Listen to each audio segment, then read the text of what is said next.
Hi everyone, I just thought I'd take a break from the normal content to read out this trip report that I penned the other week. It was actually the third anniversary of this mind-bending, life-changing trip that I had that completely transformed my life down a whole new direction. So, without further ado, let's get stuck into it.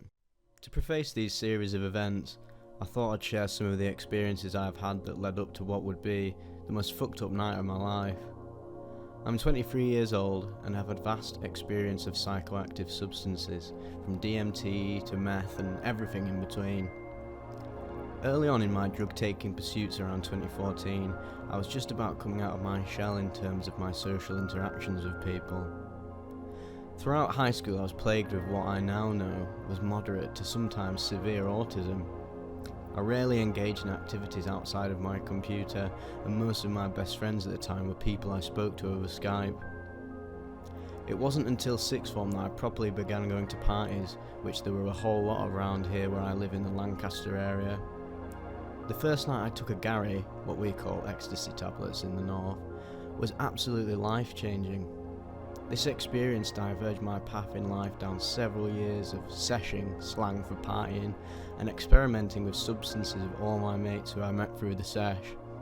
We were all absolute fuckheads and did a lot of questionable shit looking back, but the majority of it was all great fun and hilarious to look back on and see how we've matured as people. Once we began to discover psychedelics, they became our instant drug of choice for raves, parties and nights out. We were all hooked on the sheer hilarity of these twisted substances. They were completely different to any other conventional recreational drug. Everything was all sunshine and rainbows for many years whilst experimenting with LSD, mushrooms, DMT, 4-ACO DMT and any other psychedelic you can name really. Except for the time I pissed myself in my mate's mum's bed during my first ego death experience on acid and super potent weed. That was pretty messed up. And for ages after that insane experience, I desperately tried to figure out what had truly happened to me. I began to thoroughly research what the deal was with consciousness and how psychedelics tie into the nature of reality, as well as what was actually going on with all these altered states and why science doesn't like to comment on their validity. My mate, who had another similar chaotic ego death experience, where he jumped from my balcony, shattered a table and attempted to dig into the earth with his bare hands, was also super into this with me. This led us to further experimentation with higher doses of psychs, focusing more on the introspective aspects of the experience rather than the recreational, although we did get fucked up a lot at festivals. It got to a point where I thought I could use psychedelics in any environment, whilst also safely downloading information from the source of reality. How wrong I was. The date was November 11th, 2017. I was 20 at the time. It was the day before my holiday to Prague with three of my best mates, and also the night of a drum and bass bassline event at a venue in Manchester known as the Antwerp Mansion. This was an infamous club deep within the Curry Mile, which was a nickname for a long stretch of road through Rusholme, South Manchester. I knew I really shouldn't be going out the day before my holiday, but alas, the ego went out and I foolishly indulged. I was highly self-indulgent back then. We were all at our mate's flat who went to university in Manny, getting majorly west off care, acid, MDMA, weed, etc. Pick your poison and someone was on it. There were about 10 of us who were going to this rave, so we geared ourselves up and consumed the majority of our substances before heading out to the venue. We were wary of the security at the event finding anything on us upon entry, so we thought this was our safest option. It really wasn't. I ended up consuming two 250 UG tabs, smoked several joints, and had Ket on the way to the event. Our mate Keko was a serious Ket fiend, and took such a ridiculous amount that resulted in him constantly speaking in sheer gibberish the entire duration of our journey, and being unable to walk properly. Things were already off to a bad start. Some of us had to help haul him all the way to the venue, which was a good hour's walk away.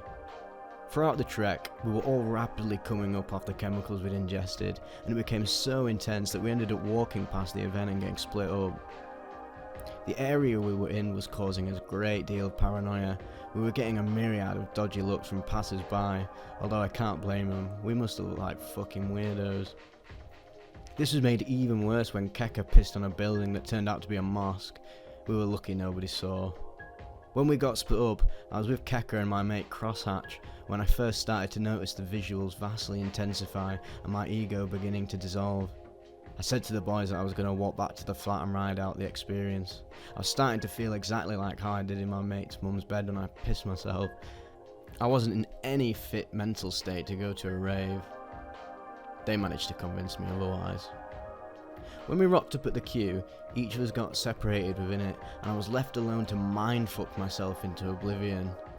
Whilst queuing up in the dingy alleyway leading up to the dilapidated manor, I started having intense notions of having experienced infinite realities, cycling through them as clear as day in my mind's eye. I began to heavily attach myself to one reality and tamper with the ego death, which was one where Keka had been run over by a car. I started to think and talk to myself like this had fully just happened, that Keka's head had just been crushed by a car. I began mentioning it to some people with varying reactions, some of them telling me to get fucked, which I can't blame them for. I was acting like a complete lunatic. I kept waving my ticket around asking if people knew if it had any information on my friend, who I presumed was dead. When I eventually regrouped with everyone, I was struck with an intense wave of peace, and I almost recouped my ego back from its demise.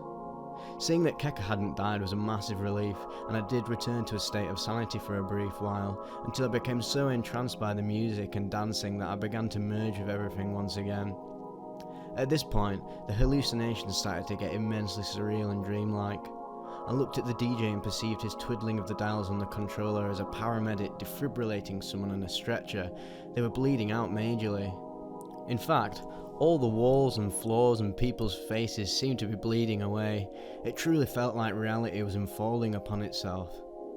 Whilst looking at everyone dancing, I noticed that everybody had a certain aura to them, and each of them with a greater aura had a more filled out, fantastical, detailed appearance. This was in contrast to the people who didn't have that same aura going on. They appeared like blank, fully black humans with no facial features, almost like an icon for an unlockable character in a video game like Smash Bros. It felt as if I was tapping into infinite intelligence, and perceiving each person's karmic backlog as if it was my own as well. Each an individual strand of infinite consciousness, experiencing itself and constantly growing and evolving whilst also being one thing and nothing simultaneously, of which I was as well. This incredible revelation was met with the most unfortunate outcome.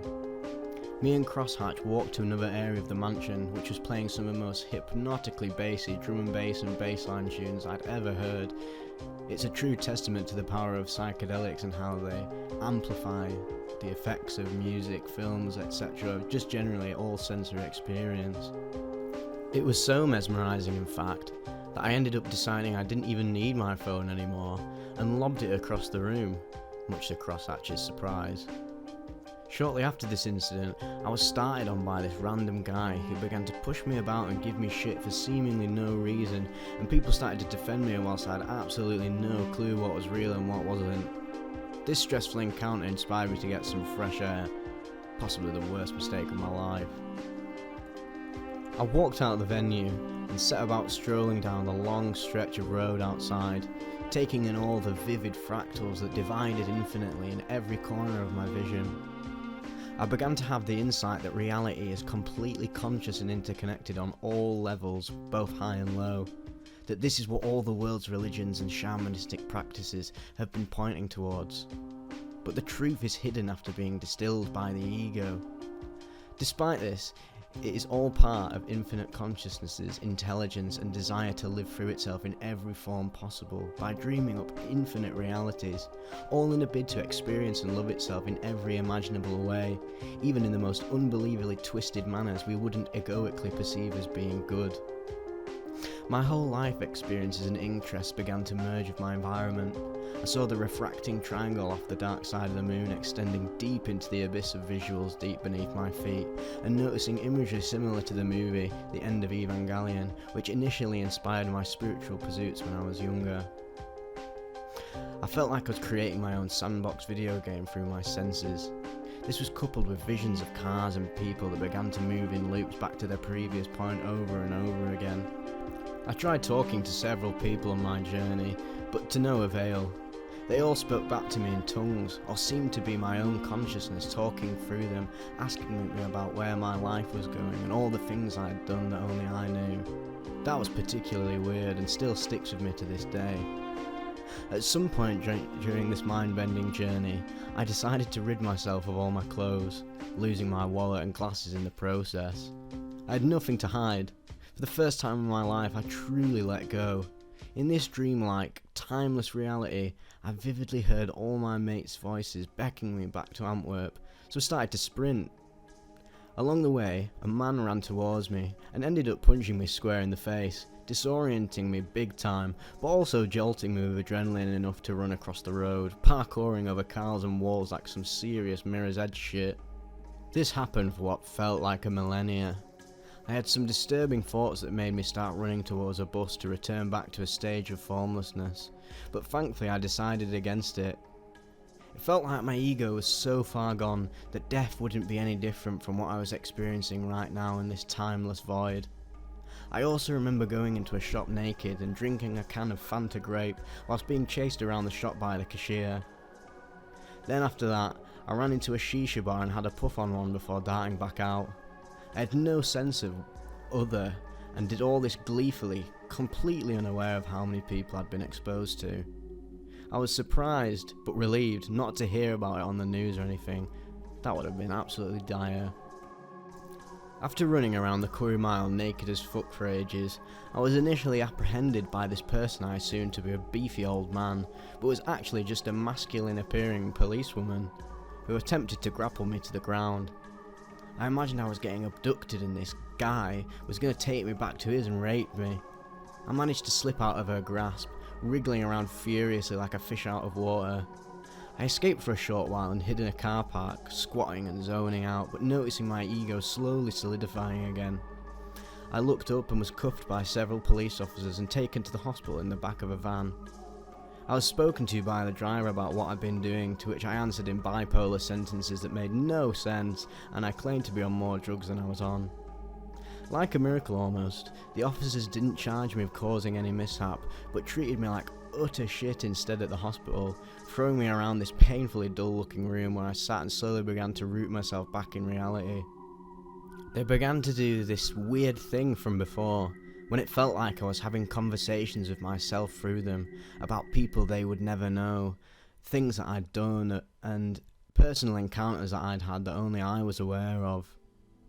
I boiled this down to becoming so hyper-consciousness from the LSD that I became aware that I am actually this infinite consciousness dreaming the self from reality up, and reality is all made out of one substance, which is nothingness.